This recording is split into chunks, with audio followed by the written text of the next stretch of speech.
આ હનુમાનજી મહારાજના જીવનમાંથી આપણે એક વાત શીખીએ કે જે પરોપકારનું કામ કરે ને એની સેવા તો દેવતાઓ પણ કરવા તૈયાર થઈ જાય છે. જે પરોપકારના કાર્ય કરે એમની સેવામાં તો દેવતાઓ પણ લાગી જાય. હનુમાનજી મહારાજ જ્યારે પરોપકારનું કાર્ય કરવા માટે જાય છે ત્યારે સૂર્યનારાયણ, વાયુદેવ, ખુદ સમુદ્ર બધા જ સેવામાં લાગી ગયા છે. અને જીવનમાં જેણે સુખી થવું હોય એણે થોડું પરોપકારનું કાર્ય કરતા પણ શીખવું જોઈએ.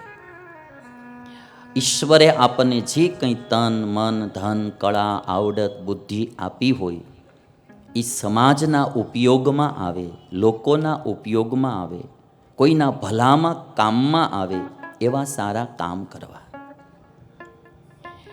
અને જે ભલું કરે એનું દેવતાઓ ને ભગવાન પણ ભલું કરે. અને એક ચીજ એ કે કદાચ આપણાથી કોઈ પરોપકારનું કાર્ય ન થાય તો ક્યારેય કોઈનું અહિત થાય એવું કાર્ય તો કરવું જ નહીં. નફાવાળું કામ ન થાય તો ન કરવું, પણ નુકસાની જાય એવું કામ તો કરવું જ નહીં. કોઈ પણને નડવું નહીં, કોઈને હેરાન કરવા નહીં, કોઈને દુઃખી કરવા નહીં, કોઈનું અહિત કરવું નહીં. એ તો આપણે જીવનમાં ખાસ રાખવું. અને જે પરોપકારનું કાર્ય કરે એના ઉપર બધાનો રાજીપો થાય છે. બહુ સરસ કોઈએ કહ્યું છે કે જો ખુદ કે લીએ જીતા હૈ ઉસકા મરણ હોતા હૈ. અમુક અમુક માણસો કેવલ પોતા માટે જીવતા હોય, પોતાનું જ વિચારતા હોય અને બીજો કોઈ વિચાર ન હોય, પોતાનું જ વિચારતા હોય. જો ખુદ કે લીએ જીતા હૈ ઉસકા મરણ હોતા હૈ और जो दूसरों के लिए जीता है उसका स्मरण होता है, उसका स्मरण होता है. એ માણા વયો જાય ને તોય લોકો એને યાદ કર્યા કરે. खुद के लिए जीता है उसका मरण होता है और दूसरों के लिए जीता है उसका स्मरण होता है. આજે વર્ષો પછી આપણે હનુમાનજીને યાદ કરીએ, શું કરવા? એમણે પોતાનું સંપૂર્ણ જીવન પરોપકાર માટે વાપર્યું છે. હનુમાનજીએ પોતાના માટે કાંઈ નથી કર્યું, પરોપકાર માટે પોતાનું જીવન વાપર્યું. અને આજે પણ મૂર્તિ રૂપે હજારો લોકોના કાર્યો હનુમાનજી મહારાજ કરી રહ્યા છે. એ સારંગપુરના હનુમાનજી મહારાજ હોય, એ રાજકોટમાં બાલાજી હનુમાનજી હોય, સ્વામિનારાયણ સંપ્રદાયમાં પણ મંદિરોમાં હનુમાનજી મહારાજની મૂર્તિઓ હોય. એમાં ગોપાળાનંદ સ્વામીએ ઘણી જગ્યાએ હનુમાનજી મહારાજની મૂર્તિ પ્રતિષ્ઠા કરી. એમાં સારંગપુરના હનુમાન દાદા આજે પણ હજારો જીવાત્માઓની મનોકામના પૂર્ણ કરે, હજારો જીવાત્માઓને દાદા સુખી કરી રહ્યા છે. રાજકોટ જાઓ તો ત્યાં મારે બાલમુકુંદ સ્વામીએ પધરાવેલા બાલાજી હનુમાનજી છે. નાનું એવું સ્વરૂપ છે. એકદમ સારંગપુરના હનુમાનજી મહારાજની કોપી જોવા મળે, બાલાજી હનુમાનજી. એ પણ આજે હજારો જીવાત્માઓની મનોકામનાઓ બાલાજી હનુમાનજી પૂર્ણ કરી રહ્યા છે. અન્ય કેટલી જગ્યાએ આપણે આમ જોઈએ ને તો હનુમાનજી મહારાજ, બાલાજી હનુમાનજી મહારાજને તમને દર્શન કરાવું લો. એકદમ નાનું એવું સ્વરૂપ છે હનુમાનજી મહારાજનું, પણ એકદમ સારંગપુરના હનુમાનજી મહારાજ હોય ને એવું જ બેઠું સ્વરૂપ છે. અને હજારો માણસો ત્યાં પણ હનુમાનજી મહારાજના દર્શન કરવા આવે, લાઈનો લાગી હોય લોકોની.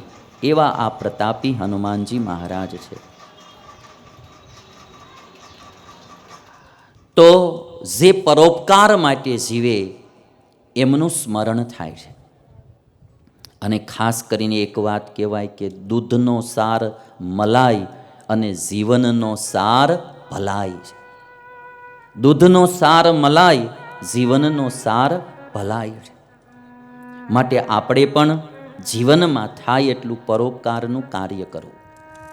કારણ કે જે કંઈ પુણ્ય કર્મ કર્યું છે એ ભેગું આવશે.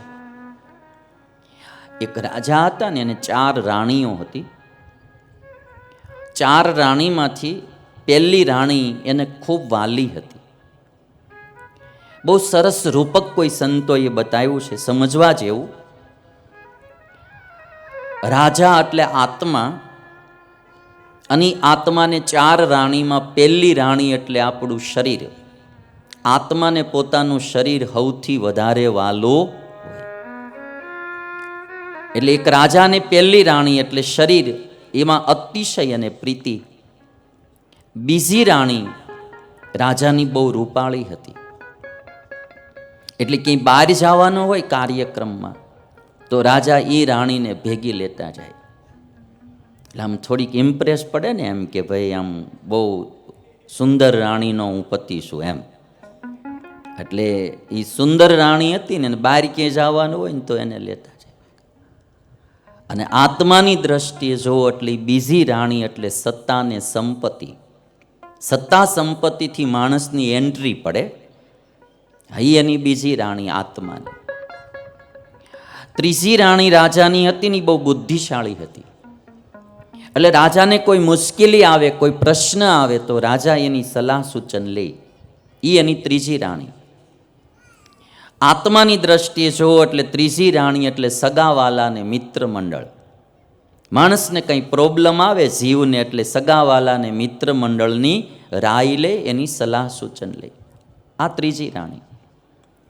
અને રાજાની ચોથી રાણી જે હતી એની સાથે રાજાને બિલકુલ હેત હતું, એમાં એને બિલકુલ પ્રીતિ નહોતી ચોથી રાણીમાં. અને ચોથી રાણી એટલે સત્કર્મ, પુણ્ય કર્મ. પુણ્ય કર્મમાં રાજાને બિલકુલ હેત હતું કે ત્યાં જીવને પુણ્ય કર્મમાં બિલકુલ પ્રીતિ હોતી નથી. સમય જતાં રાજાનું મૃત્યુ આવ્યું નજીક. રાજાને વિચાર આવે કે મારે 4 રાણીઓ છે, તો હું એકાદી જો મારી ભેગી આવે તો મને કામમાં આવે ને મને સુખ રહે. એટલે પહેલી રાણી હું જોયું જેમાં બહુ હેત હતું, એને કીધું હું તો ભેગી નહીં આવું. ના પાડી દીધી કહીને. પહેલી રાણી એટલે શરીર. શરીર આત્માને કહી દે કે ભાઈ હવે આપણું પૂરું થઈ ગયું લેણા દેવી, હું હવે સાથે નહીં આવું. બીજી રાણી હતી જે રૂપાળી, કાર્યક્રમમાં ભેગી લઈ જતો હતો રાજા, એ સત્તા સંપત્તિ. એણે કહી દીધું કે હું ભેગી નહીં આવું. હું ભેગી નહીં આવું એટલું નહીં, સત્તા ને સંપત્તિ કોઈની ભેગી જાતી નથી.